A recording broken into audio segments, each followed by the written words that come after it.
अस्सलाम वालेकुम नाजरीन। नवीद इलाही हाजिर है प्रोग्राम कार सरकार के साथ।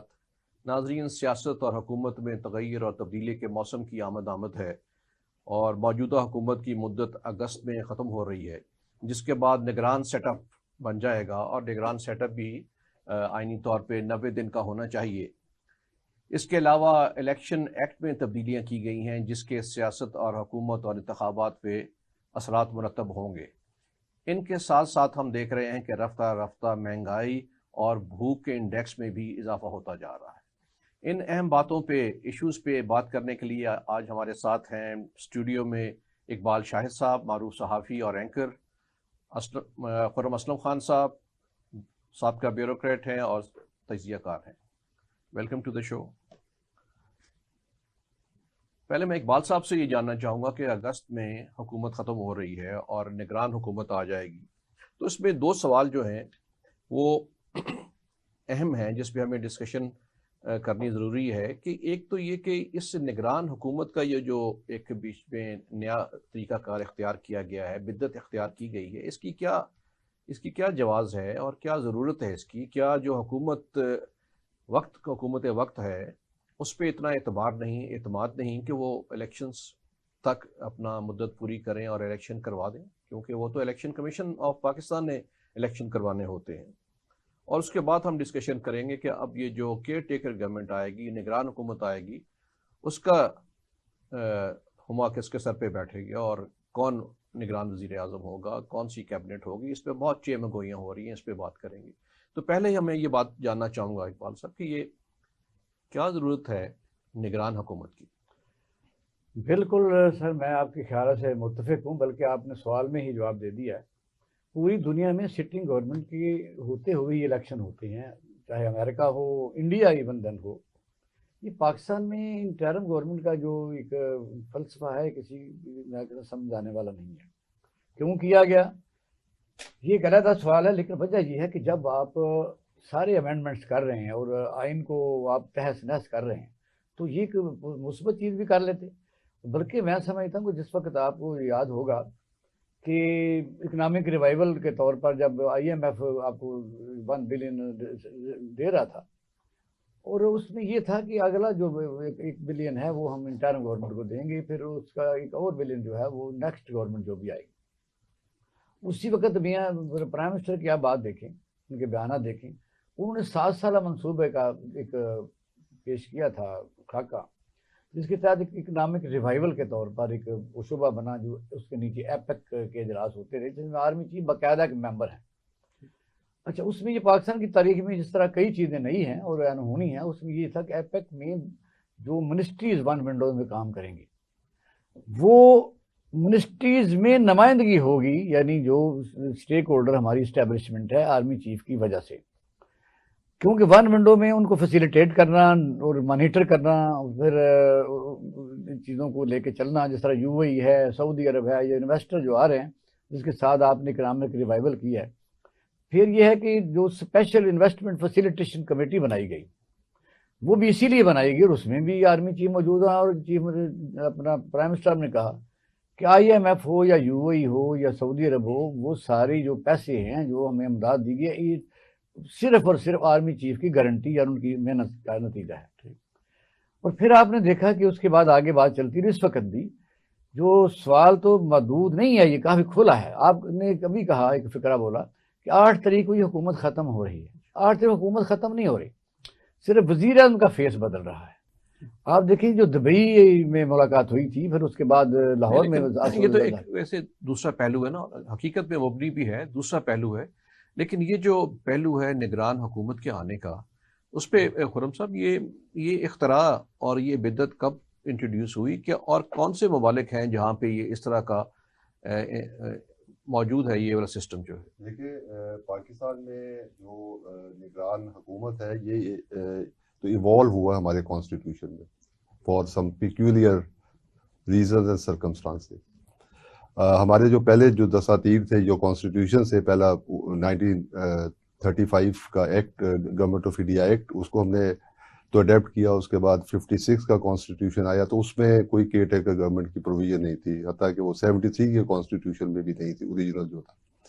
62 का तो ये प्रेसिडेंशियल था, इसलिए वहां पर इसकी कोई तो जरूरत नहीं थी। और उसमें भी ये था कि अगर सदर रिजाइन कर जाए या इनकैपेसिटेट हो तो वो स्पीकर नेशनल असेंबली जो है वो एक्टिंग ये प्रेसिडेंट होगा। लेकिन उसका मौका नहीं आया। जब वो वक्त आया तो सदर साहब जो थे उस वक्त के जनरल अयूब खां, उन्होंने कमांडर इन चीफ के हुकूमत उनके सपुर्द कर दी, जिन्होंने मार्शल लॉ लगा के वो आइन ही चलता किया, उसको एब्रोगेट कर दी।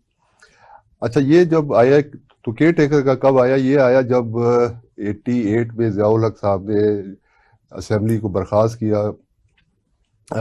उससे पहले मैं आपको बता दूं कि ज़ियाउल हक साहब ने इलेक्शंस जो 85 के हुए थे इलेक्शंस, और असेंबली के बैठने से पहले एक आइन में बेतहाशा जो है वो तब्दीलियां कर दी थी, अमेंडमेंट्स कर दी थी। हाँ जी, उससे पहले कर दी थी, असेंबली के सेशन से पहले। तो उसमें एक ये थी कि उन्होंने ये दब रखा था कि सदर को इख्तियार होगा कि वो प्राइम मिनिस्टर को डिसमिस ये कर सकता है, या कैबिनेट को।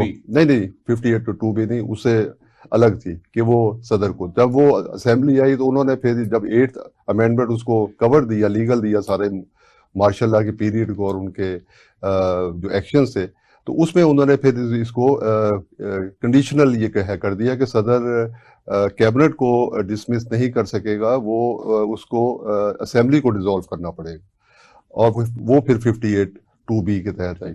तो अभी ये जो इख्तियार, अच्छा हाँ, उसमें जब उन्होंने ये किया तो उन्होंने जब वो 88 में असेंबली को डिसॉल्व है कर दिया और ये प्राइम मिनिस्टर को घर भेज दिया, तो उन्होंने खुद ही हुकूमत ये चलाते रहे। उन्होंने कोई केयर टेकर तो प्राइम मिनिस्टर नहीं है रखा। लेकिन उसमें फिर सुप्रीम कोर्ट का फैसला आया कि हमारे पार्लियामेंट्री फॉर्म है, इसलिए ये प्राइम मिनिस्टर जरूरी है, उसके बगैर आप ये चला नहीं सकते। लेकिन वो इलेक्शंस हो गए तब तक वो उनके पुत्यारे में हादसे के बाद जब वो तो गुलाम तो इसाक खान वो चेयरमैन तो सेनेट थे, वो एक्टिंग तो प्रेसिडेंट बने, और उन्हीं के फिर आगे वो हुकूमत ये चली। उन्होंने तो मिनिस्टर्स तो ये बनाए थे, लेकिन उन्होंने वो प्राइम मिनिस्टर नहीं किया था अपॉइंट।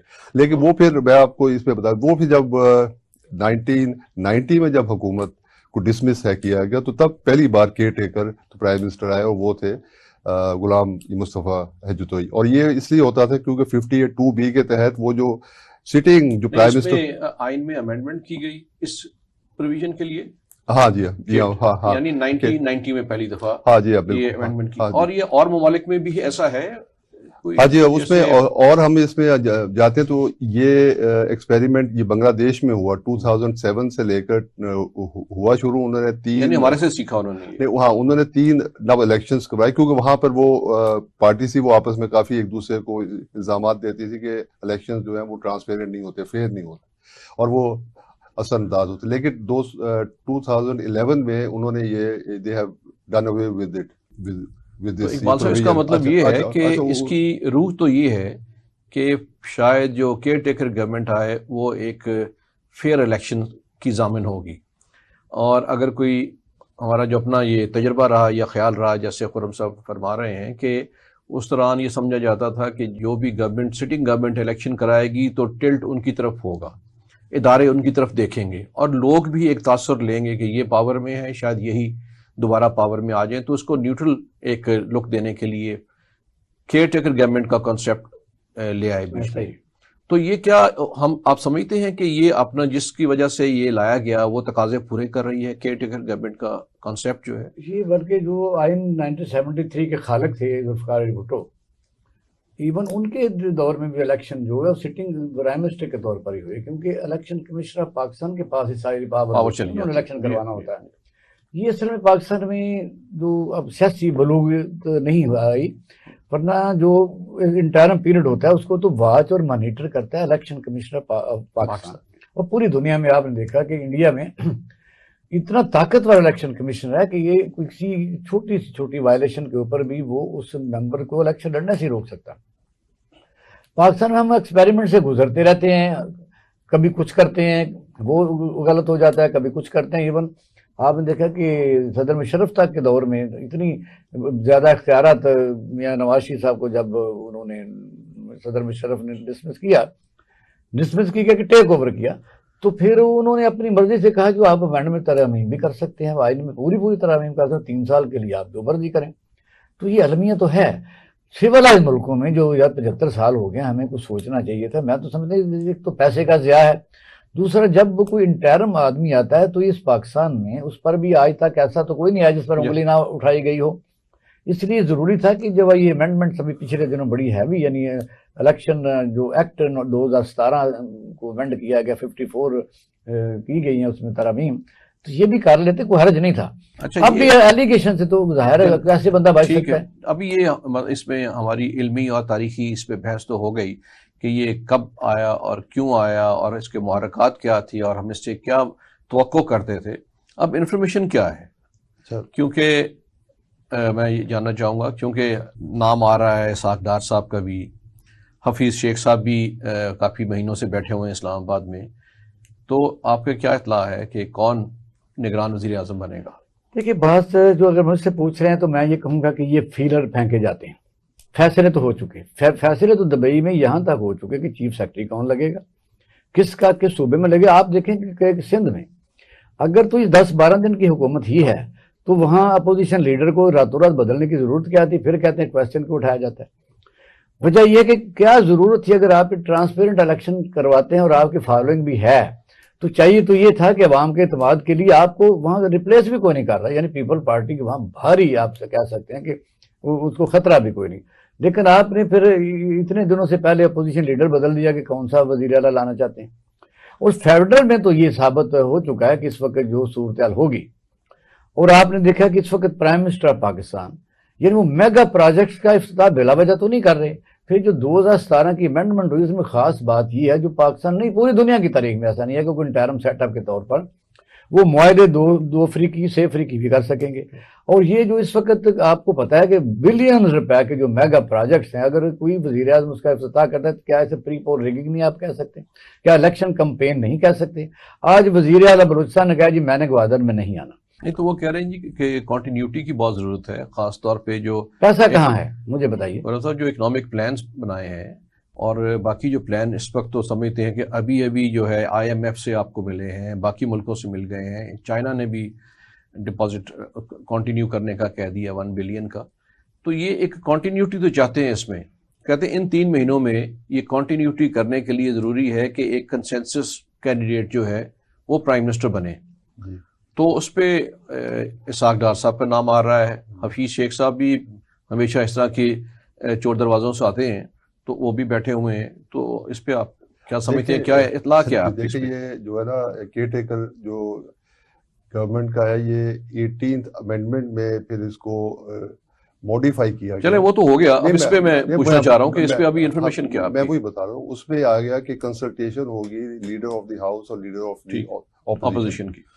अब इसमें एक इन्होंने जैसे अभी जिक्र किया सिंध का, और सिंध असेंबली में जो लीडर ऑफ ऑपोजिशन MQM की अब आई हैं, तो आपको याद होगा कि 2013 से पहले जो है MQM पीपल्स पार्टी के साथ कोएलिशन गवर्नमेंट में थी, और इलेक्शन जैसे करीब आ रहे थे उसके 2 माह पहले, शायद 4 माह पहले उन्होंने हुकूमत से रिजाइन किया और ये ऑपोजिशन बन गए और अपना वो लीडर ऑफ ऑपोजिशन भी अपना करवा लिया। मकसद सिर्फ ये था कि पीपल्स पार्टी और MQM मिलकर कोई वहाँ पर केयर टेकर को लेकर है, वरना वो उस जो थी वो GDA या इसी की जो प्रीडिसेसर थे वो वहाँ पर ऑपोजिशन में थे। ठीक है, तो इस पे कोई पाबंदी है या पैरामीटर्स हैं कि इस किस्म का ही निगरान वज़ीर आज़म बन सकता है? देखिए ये तो एक या एनीबडी कैन बी नहीं, हाँ नहीं, उसमें कोई उसकी क्वालिफिकेशन या डिसक्वालिफिकेशन कोई नहीं दी हुई कि कौन बन सकता है। सिर्फ ये है कि वो और उसके जो फैमिली जो मेंबर्स है वो इलेक्शन नहीं लड़ सकते। ये सिर्फ एक उस पर तो चेक है। और तो इसहाक साहब तो फिर आउट हो जाएंगे इससे? नहीं, उनके अगर तो खुद फैमिली मेंबर भी डिफाइन करना पड़ेगा ना। फैमिली मेंबर वो उसमें किया हुआ बेटा है, है किया इमीडिएट हम ना फैमिली तो समझ चांस है अभी। हाँ तो उनका है। अच्छा, दूसरा ये है कि वो बात ये कि उसमें कोई ऐसे, लेकिन असल बात ये नहीं है, ये हम इसको ना बिल्कुल ही वो साइड ट्रैक पर ये चले गए कौन होता है कौन नहीं होता असल नहीं। लेकिन नाज़रीन इस बात में ख्वाहिशमंद इस बात की जानने के ना उनमें तजस्सुस होता है, क्योंकि ये बात हो रही है वो, क्योंकि तारीख तो हो गई, तारीख को तो 2 लाइनों में बयान करके आगे चलें कि इतला क्या है, हाँ जी। तो वो इतला के जानना चाह रहे हैं कि नहीं, कौन आएगा, नहीं, अंदर की आपकी बात इतला जरा आपसे बेहतर है। नहीं, जैसे मैं- और आपकी बात बेहतर होनी नहीं, चाहिए। नहीं, अभी अभी मैं आप बात- रिटायर हुए हैं उस इदारे से नहीं, मैं आपको ये जो कि मैं आपको एक इतलात का सिनेरियो बनवा होता दे है। दूं, आपको एक नव सिनेरियो दे दूं। बयान कर हाँ, दें आप, उसमें अब ये है उससे कि हम अखज़ कर लेंगे। उसमें है कि लीडर ऑफ द हाउस और लीडर ऑफ द ऑपोजिशन कोई एक कंसेंसस चलें, तरीक़ाकार हो गया, करने ठीक जाते, है। वो ये अपॉइंटमेंट करनी है प्रेसिडेंट ने। अब ये है कि आया ये प्रेसिडेंट रिफ्यूज कर सकता है, क्योंकि असेंबली तो रहेगी नहीं। पहले तो होता था कि जी वो तो वापस गया तो 15 दिन बाद वो प्राइम मिनिस्टर ने फिर दे दिया, वो तो लेम डक ये प्राइम मिनिस्टर होगा, उसके पास वो पावर ना, वो असेंबली भी नहीं होगी कि उसको दोबारा कोई कानून की शक्ल देकर तो प्रेसिडेंट के पास भेज दे। तो ये कभी आना है मरहला, तो वो देखे कि प्रेसिडेंट फिर उसमें करते या वो, तो प्रेसिडेंट हो सकता है कि रेफरेंस ये बनाकर सुप्रीम कोर्ट भेज इकबाल दे। साहब ने तो इतला दे दी है चीफ सेक्रेटरी तक की कि चीफ वो बात सेक्रेटरियों के ठीक भी है, नाम तय हो गए हैं, बात उस फहरिस्त तक आपकी एक्सेस है या नहीं, वो बात ठीक है, रसाई है कि नहीं? मैं आपको बता रहा हूँ, उसमें देखना चाहिए कि आगे कुछ सिनेरियो और क्या ये अपने कारंदों को लगाए, जो किसी पता के करें जहन में नहीं है कि किन के नाम आ रहे हैं। तो अगर ना प्रेसिडेंट वो नाम ना ही एक्सेप्ट ये है करे, और हो सकता है कि तो रेफरेंस ये सुप्रीम कोर्ट में भेज दे कि आप ये जाकर के हमें करना है। तो ये अभी है, अभी इसमें काफी ये इस तरह से उसकी वजह ये है कि जो ऑपोजिशन है, जो इस वक्त आप इसे कह लें कि तो रियल है, वो तो असेंबलियों से बाहर बैठी है। ठीक, हम यहाँ पे हाँ। लेंगे एक छोटा सा ब्रेक। नाजरीन हमारे साथ रहिएगा।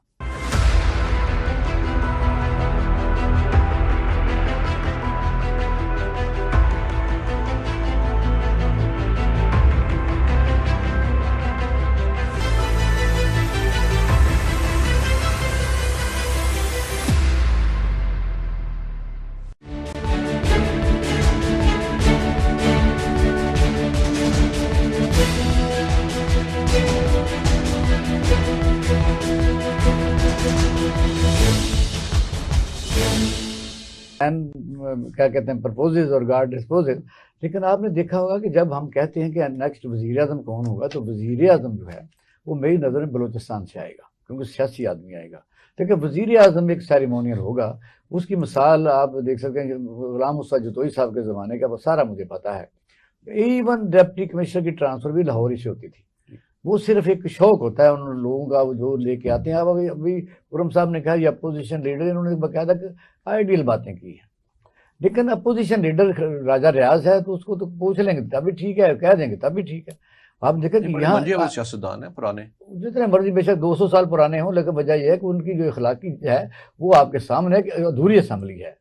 काम तो चलता रहेगा, पाकिस्तान में काम चल सकता है, बेशक इससे भी काम हो, यानी अवेलेबल मेंबर कर लेंगे, इसको छोड़ते हैं। फिर मलिक मराज हालत जैसे ईमानदार आदमी है तो ट्रांसफर लाहौर से होती थी। मसला ये है कि पाकिस्तान का अलमिया ये है कि जिन शख्सियात को हम आइडियल भी करार देते रहे, वो भी वक्त पर उन्होंने अपने बड़े चीप तरीके से बिक गए। इस वक्त वैसे तो इलेक्शन मैं लिख लें आज के दिन में और रिकॉर्ड कर लें, इलेक्शन नहीं हो रहे, और इलेक्शन बहुत लंबी तारीखों में भी नहीं हो रहे, 2023-24 में भी नहीं हो रहे, शायद कभी हों। वो इसलिए कि आप देखा कि जिस वक्त अब अगले जनवरी वगैरह आएगा, ये मनसूबे होंगे, 7 साल प्रोग्राम है। तो अगर तो आप ये कहते हैं कि 8 तारीख को ये गवर्नमेंट जा रही है, तो ये गवर्नमेंट नहीं जा रही, वजीर आजम जा रहा है। अच्छा, नहीं, इसका आगे आगे सर्दियां, निगरान वजीर आजम का जो कंडक्ट है उसको इलेक्शन कमीशन मॉनिटर करेगा, वो उसको कंट्रोल करेगा कंडक्ट को। कानून तो यही है, लेकिन कानून यही है, लेकिन जब आप देखें कि एक अदारे के ऊपर पूरी दुनिया में एलिगेशन को सिर्फ एलिगेशन के तौर पर लिया जाए, उसकी प्रोसीड भी ना किया जाए, इंक्वायरी भी ना की जाए, तो जो कॉन्स्टिट्यूशनल यानी ओहदे होते हैं वो लोग छोड़ देते हैं। वो कहते हैं कि हमने कौम के लिए आए थे, हमारा वो कारोबार तो है नहीं, कोई स्टील मिल तो है नहीं, एक शायद शुगर मिल हमने लगानी है।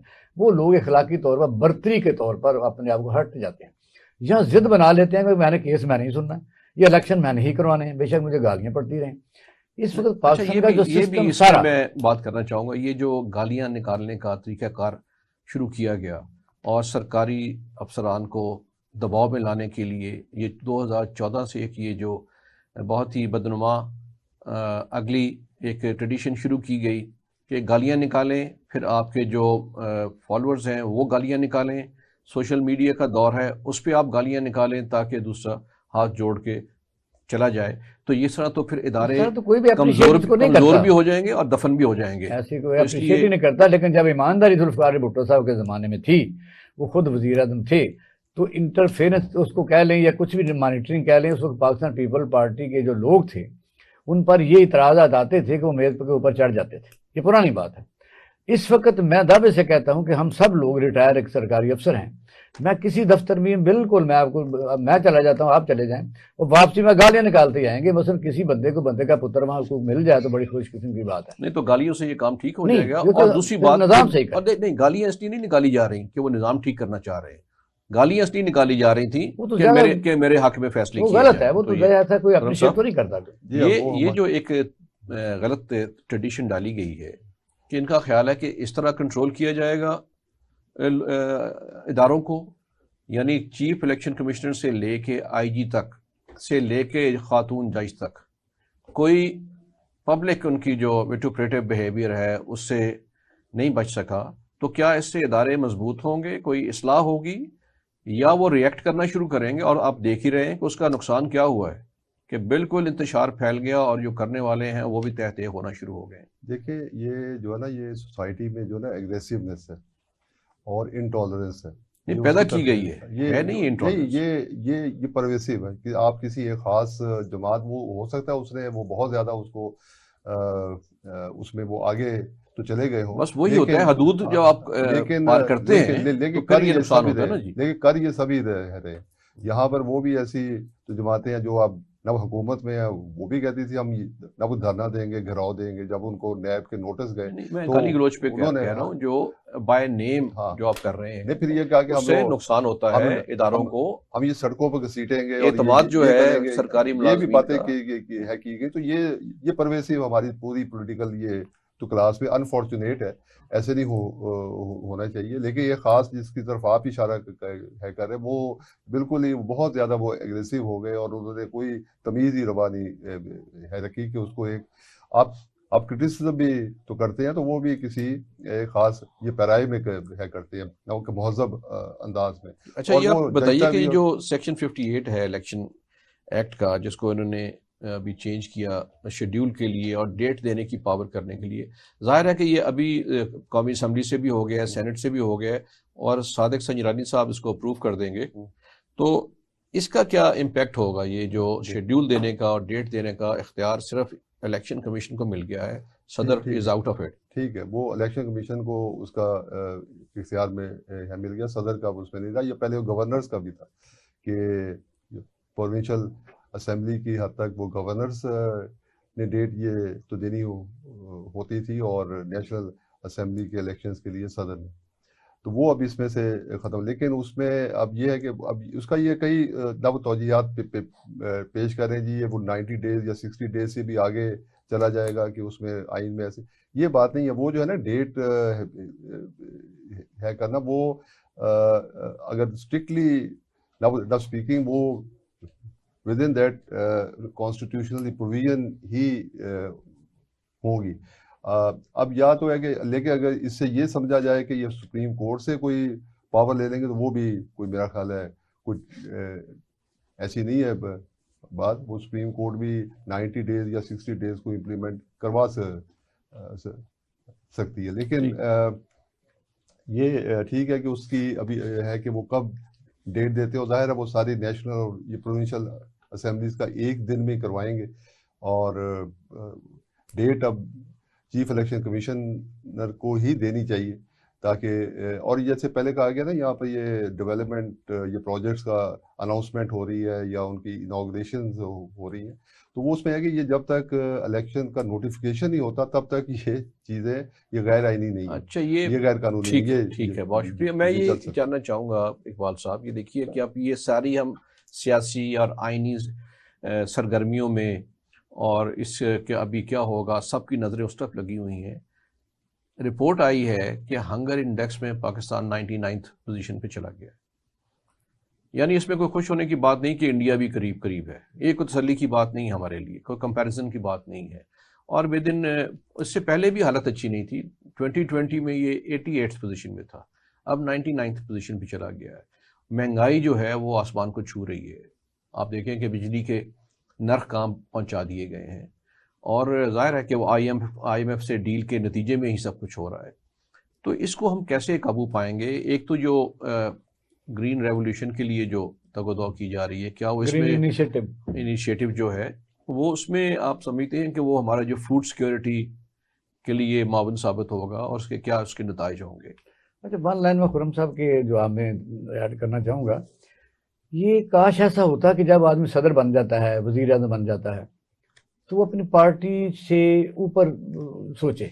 پاکستان کا المی یہ ہے کہ بڑے بڑے عہدوں پر پارٹی لائن لوگ نہیں چھوڑتے. وہ صدر بھی اس میں شامل ہیں، سپیکر بھی شامل ہیں، گورنر بھی شامل ہیں، اور اس طرح میں سمجھتا ہوں اگر یہ ہوتے تو یہ الیکشن کمیشن کے لیے یہ ضروری نہ ہوتا.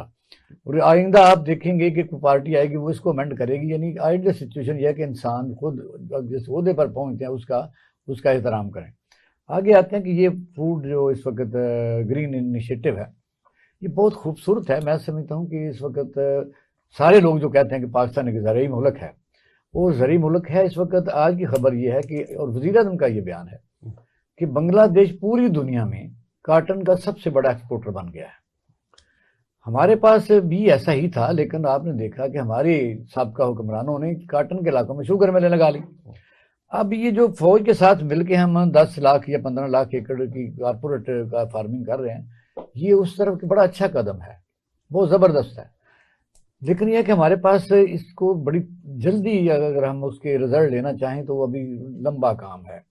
یا تو میں سمجھتا ہوں کہ یہ چاہیے تو یہ تھا کہ حکومت بار بار اپنے جو ہے دعوے کرتی ہے، جو سولر انرجی ہے، یہ جس کو لون کے طور پر کنورٹ کر کے تمام دیہاتوں شہروں میں دے دینی چاہیے تھی. جب ہم زمیندار ہیں چھوٹا سا ٹیوب ویل لگائیں، وہ لوگوں کی استطاعت نہیں ہے، یہ ساتھ ایڈ ہو جائے گا. ایک بھی شعبہ کتنی بھی کوشش کر لے، جب تک آپ چھوٹے کاشتکار کو اس میں شامل نہیں کریں گے، اس کے وہ رزلٹ ایسے شاید نہ ہو سکیں. پھر دوسرا آپ نے ابھی آپ بات کی ہے بجلی کی. بجلی کے لیے، انڈسٹری کے لیے بجلی بہت ضروری ہے، اور اگر بجلی مہنگی ہو تو آپ نے دیکھا کہ کمپٹیشن ہوگا پوری دنیا کے ساتھ. ہماری مصنوعات وہ جب پروڈیوس ہوں گی تو اس پر جو ایکسپینڈیچر زیادہ ہوگا، ہم اس کو ایکسپورٹ نہیں کر سکیں، کمپیٹیٹر نہیں رہتے. وجہ خاصیت تو اچھی ہے. چلو ابتدا تو ہوگی. میں یہ سمجھتا ہوں کہ اس میں افواج پاکستان نے ہر شعبہ زندگی میں جہاں بہترین کارکردگی کا یعنی مظاہرہ کیا ہے، سیمنٹ فیکٹریز ہیں، بینکس ہیں، انشورنس ہیں، FWO ہے، یا آپ DHA ہے، تو انہوں نے لیونگ سٹینڈرڈ بھی بڑا اپ کیا. تو یہ زراعت میں بھی چلو دیکھ لیں، کوئی ایسی بات ہے. لیکن سوچنا یہ ہے کہ ہم افواج پاکستان 7-8 لاکھ تو ہے، یہ کہاں یہ پورا اتریں گے؟ ان کو مانیٹرنگ تک تو کرنا پڑے گا آئندہ کے لیے. ہر جگہ جب ایکسیس عام آدمی کی دیہاتوں میں ہو جائے گی اور انہیں کے ساتھ انٹریکشن ہوگا تو وہ میں سمجھتا ہوں فاصلے رہنے چاہیے تھے. عام آدمی اس وقت آپ بلوچستان بہت بڑی زمینیں پڑی ہوئی ہیں، صرف پنجاب میں نہیں، یہی عام صرف پنجاب میں ہو رہا ہے، یعنی دوسرے صوبوں میں بھی ہونا چاہیے. سطح مرتبہ پوٹھوہار ہے، اس پر بھی ہونا چاہیے. اور جو ایک میں سمجھتا ہوں کہ 1906 کا یہ منصوبہ ہے کینال کا، قادر کینال ہے اس کا نام، یہ جہلم دریا سے نکلتی ہے اور ڈیرہ غازی کا جاتی ہے، اس کا افتتاح ہو گیا تھا. جب تک آپ اسے بڑے منصوبے نہیں آگے کنٹینیو نہیں کریں گے تو یہ وقتی طور پر آپ الیکشن کمپین تو کہہ سکتے ہیں اور نعرہ بھی کہہ سکتے ہیں. کیا وزیر اعظم کو نہیں پتا کہ مہنگائی سے 17,000 روپے کا سیکورٹی گارڈ کی تنخواہ ہے، کیونکہ سیکورٹی ایجنسیوں کے انہوں نے ہائر کیے ہوتے ہیں، تو 17,000 بل آ جاتا ہے، گھر سے کیسے آتا ہے؟ اس پر سوچنا ضروری ہے. منیمم کتنی رکھتی ہے ویج ابھی؟ 37 تو گورنمنٹ نے 35,000 کی ہے، 35,000 لیکن کوئی نہیں دیتا. 17,000 روپے مل رہی ہے. میں بھی آپ کو لے چلتا ہوں، ہر جگہ 17,000 ملنی چاہیے ان کو.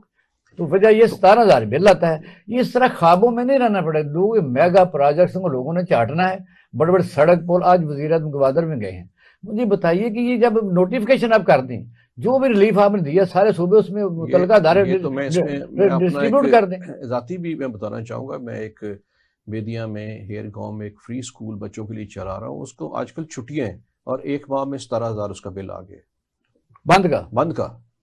تو پھر بتائیے. تو خرم صاحب یہ جو بات کی اقبال صاحب نے، فاصلہ رہنا چاہیے. ٹھیک ہے، green initiative is a good initiative, ہمیں ضرورت ہے. فوڈ سیکیورٹی کا ایشو ہے، ہم ہنگر انڈیکس میں نیچے چلے گئے ہیں، بڑا ٹائملی انیشیٹو ہے. لیکن جیسے انہوں نے فرمایا 2 باتیں کہ ایک تو فاصلہ رہنا چاہیے جو بہت ضروری ہے، فوج اور لوگوں کے درمیان کس طرح انٹریکشن اس طرح کا نہ ہو اس لیول پہ. اور دوسرا یہ کہ صرف پنجاب کیوں، بلوچستان اور باقی پٹوار میں زمینیں ہیں ان کو کیوں نہیں پہلے کیا جا رہا؟ دیکھیں جو ہنگر انڈیکس کا آپ نے بتایا ہے وہ ہم جو 12 پوائنٹس گئے ہیں نیچے گئے ہیں فرام 88 to 99، تو اس کی وجہ یہ ہے وہ جو 2022 میں جو فلڈز آئے تھے خاص طور پر سندھ میں اور بلوچستان میں۔ پاکستان میں 43 ڈسٹرکٹس ہیں جو کہ فوڈ انسیکیور ہیں، ان میں سے 18 یہ بلوچستان میں ہیں، اور ان فلڈز کے بعد 16 are in Sindh and 9 are in KPK۔ اچھا، اس کا یہ مطلب نہیں ہے کہ پورے پاکستان میں فوڈ انسیکیورٹی ہے، اصل مقصد ہے کہ وہاں پر آپ اویلیبلٹی آف فوڈ اور اس کی affordability, that is now the problem. Food کی اپنی quantity, food is we have enough, ہم افغانستان میں اسمگل ہو کر چلا جاتا ہے اس طرح زیادہ، اور ہم باہر بھی ایکسپورٹ بھی کر دیتے ہیں، رائس ہے کرتے ہیں، باقی چیزیں ہے کرتے ہیں، تو دیٹ از ناٹ پرابلم، یہ پروڈکشن کی پرابلم نہیں ہے۔ جو فوڈ انسیکیورٹی اضلاع میں ہے وہ اس کی افورڈیبلٹی ہے، اور اس کی کہ وہاں پہ یہ کہ موجود ہنگر انڈیکس کا تعلق تو صرف فوڈ تو ون پارٹ ہے نا، باقی پرچیزنگ پاور کی بات بھی ہے نا، افورڈیبلٹی کی بات ہے۔ ہاں وہی میں کہہ رہا ہوں، تو اس طرح سے جس طرح سے ابھی انہوں نے وہ BISP میں جو ہے دیتے لیکن ہے کہ جب وہاں پہ فوڈ، میں آپ کو ایک بتاتا ہوں، جب وہ سوویت تو یونین تھا تو اس میں اکثر ہم دیکھتے تھے وہ یہ ویسٹرن جو میڈیا تھا یہ دکھاتا تھا کہ ایمٹی ڈب اسٹورز ہیں، اور وہاں پہ کوئی کہیں نہیں ہے، نہ بریڈ نہیں ہے، اور لوگ لائنوں میں کھڑے نہ بریڈ یہ لے رہے ہیں۔ تو میں جب ادھر کہیں ہے گیا، میری وہاں پر رہی، مجھے نب اتفاق ہوا سرو کرنے کا، تو وہ میں نے ان سے ہے پوچھا یہاں تو بڑی آپ بڑا اس کا تو لائنیں ہوتی تھی بڑا کہ برا، ان کا یہ بات نہیں تھی، بات یہ تھی کہ اس کی پرائسز اتنی کم ہوتی تھی، اور اصل بات یہ تھی کہ اس کی ٹرانسپورٹیشن، بنتی چیز کہیں اور تھی، اور وہاں پر لوکلی مینوفیکچر نہیں ہوتی، کسی دوسرے تو شہروں سے آتی تھی، وہ اس کے آنے میں اس کی ٹرانسپورٹیشن میں دیری ہوتی، تو یہاں بھی ہمارا یہی تو پرابلم ہے۔ باقی جہاں تک گرین انیشیٹو کی بات کی جا رہی ہے، مجھے اس میں آتی ہے پائڈ کی ایک اسٹڈی تھی، انہوں نے کہا کہ پاورٹی ایلیویشن کے لیے اگر سب سے زیادہ جو کارگر چیز ہے نا وہ یہ ہے کہ آپ، کیونکہ ہمارے یہاں جو پاورٹی ہے وہ رورل ایریاز میں بہت زیادہ ہے بنسبت یہ شہروں، تو انہوں نے کہا تھا کہ آپ یہ تو فارمرز کو 12 ایکڑ جو ہے نا تو زمین آپ ان میں لینڈ لیس جو فارمرز ہیں، کسان ہیں، ہاریز ہیں، ان میں تقسیم دیے کریں، تو اس سے جو ہے نا پاورٹی اس سے وہ کم ہو۔ نہیں، آپ یہ سمجھتے ہیں گرین انیشیٹو سے امپلائمنٹ بھی جنریٹ ہوگی؟ اقبال صاحب، میں آپ کو ہمارے یہاں صاحب نے جو بات کی ہے نا بڑی زبردست کی ہے۔ فوڈ کئی دفعہ یہاں ہمارے پاس سرپلس ہو جاتا ہے، آپ دیکھیں کہ ہم خریدتے نہیں ہیں، فوڈ ڈپارٹمنٹ فوڈ ہے، اصل اس کو سٹور کرنے کی سمپل سی بات ہے کہ پاکستان میں آپ نے 1988 کے بعد کوئی گوڈون بنایا ہی نہیں، یا انگریزوں کے وقت کے ہیں۔ مجھے بتائیے اس میں حرج کیا ہے کہ 5 سال کے لیے آپ سندھ میں گڈون بنے، سندھ میں تو حرج خاص طور پر نہیں بناتے کہ چوہے کھا جائیں وہ، تاکہ ہم فراڈ کریں، 5 ارب روپے کی گندم کھا جاتے ہیں، سچی بات یہ۔ دوسرا، بارشوں کا انتظار کرتے ہیں کہ جو جہاں سٹور گنجیاں کی ہوئی ہیں، یعنی بغیر ترپالیں ڈال کے لاکھوں جو بوری گندم کو کرتے ہیں سیزن کے لیے، وہ فراڈ کے لیے وہ جان بوجھ کے کرتے ہیں۔ سمپل بات یہ، پہلے تو آپ فوڈ جو فوڈ ہے، چینی ہے آپ کے پاس، گندم ہے، یہ چیزیں دالیں ہیں، کیا ان کو ہم سٹور کی آبادی کے لحاظ سے کہ ہمیں اسٹیٹسٹیکل ڈویژن بتاتا نہیں ہے کہ کتنی ہمیں ریکوائر ہے؟ پھر یہ کہ جو پھر سمگلنگ ہوتی ہے چلو اسے روکنے کی کوشش کر، نہیں ہوتا تو نہ روکے، اپنے پاس ہمارے پاس تو 5 سال کے آگے 1 سال نکالتے جائیں اور پچھلے آپ اگلے سال کو ایڈ کرتے جائیں، یہ کوئی اتنی بڑی بات نہیں ہے۔ 1988 کے بعد آخری جو گڈون بنا تھا وہ کاموں کے میں بنا تھا، مجھے ابھی تک پتا ہے۔ باقی رہے گی بات کہ یہ جو خرم صاحب نے بالکل درست کہا ہے، یہ خواب ہے، اس میں امپلائمنٹ تصور نہیں آئے گی، میں یہ بتاتا ہوں، کیونکہ اس میں بڑی معذرت کے ساتھ، کیونکہ ان کے پاس کافی لوگ موجود ہیں، تو وہ جو ریٹائر ہوتے ہیں وہ کام بھی کرتے ہیں، لیکن میرا یہ بڑی رومانس ہے ہمارا فوج کے ساتھ۔ میں نے وکاڑا میں دیکھا ہے، میں نے پروپن آباد میں دیکھا ہے، جب پھر یہ انٹریکشن ہوتا ہے تو شام کو پھر جو ہے کہیں پانی کا مسئلہ پیدا ہوتا ہے، کبھی روڈ کا مسئلہ کبھی سیکورٹی کا مسئلہ پیدا ہوتا ہے، اوپر پالیسی بنانے والوں کو اس پر ذرا غور کرنا چاہیے۔ ٹھیک ہے، ایک اب ہم آخری سیگمنٹ میں کوئکلی بات کرنا چاہیں گے جو سیکیورٹی ایشو پہ، کیونکہ ہمارا ایک پرماننٹ ایشو ہے سیکیورٹی کا اور ٹیررزم کا.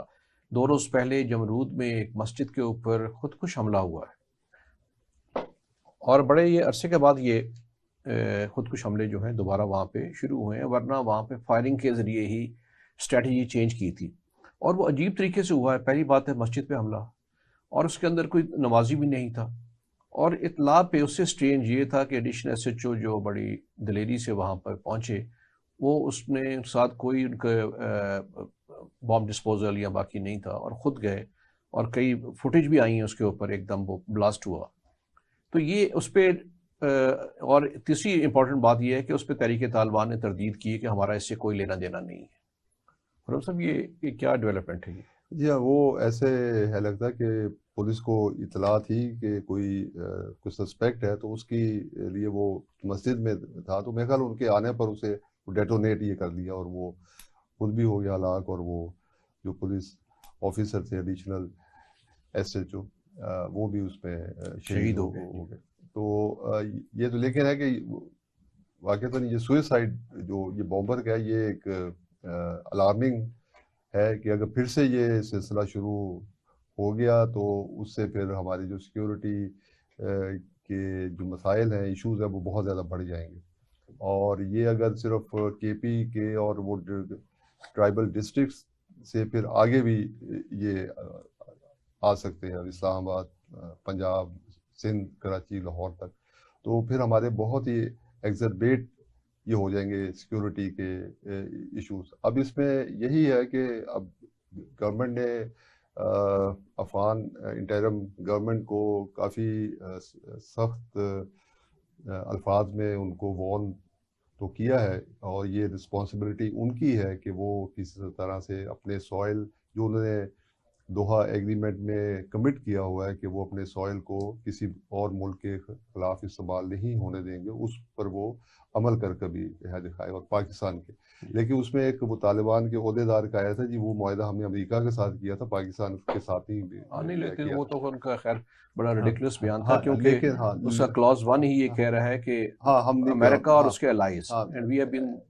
Closest ally. لیکن ہم اب اس بیچ میں آگے ہم اپنے آپ کو، لیکن اس کا جو بیان تھا وہ اس کو کسی نے سنجیدگی سے نہیں لیا، ان کے اپنے لوگوں نے لیکن اس کو سنجیدگی سے نہیں لیا. لیکن ابھی وہ دوحہ میں امریکی اور یہ طالبان پھر سے تو مل رہے ہیں، اور ابھی secretary of state U S کے انہوں نے ہمارے فارن منسٹر سے بھی وہ ٹیلی فونک اس پہ میں یہ جو مجھے لگتا ہے کہ شاید وہ اس میں ان کو امپریس اپون یہ کریں گے. ٹھیک ہے، ہاں کرنا چاہیے ان کو، بالکل ان کے ساتھ تو ایگریمنٹ ہے، تو ان کو پریس کرنا چاہیے. میں صرف جمرود کے حوالے سے پروگرام ختم کرنے سے پہلے میں یہ کہنا چاہوں گا، یہ جو واقعہ ہوا ہے اس پہ تمام جو سیکیورٹی ایجنسیز ہیں، خاص طور پہ پولیس ہے، ان کو اپنے ایس او پی طے کرنے چاہیے کہ اگر آپ کو انٹیلیجنس بھی تھی اور انٹیلیجنس بیسڈ آپریشن بھی تھا، تو جس طرح فوٹیج میں نظر آ رہا ہے ایڈیشنل ایس ایچ او کو اس طرح نہیں بھیجا جانا چاہیے.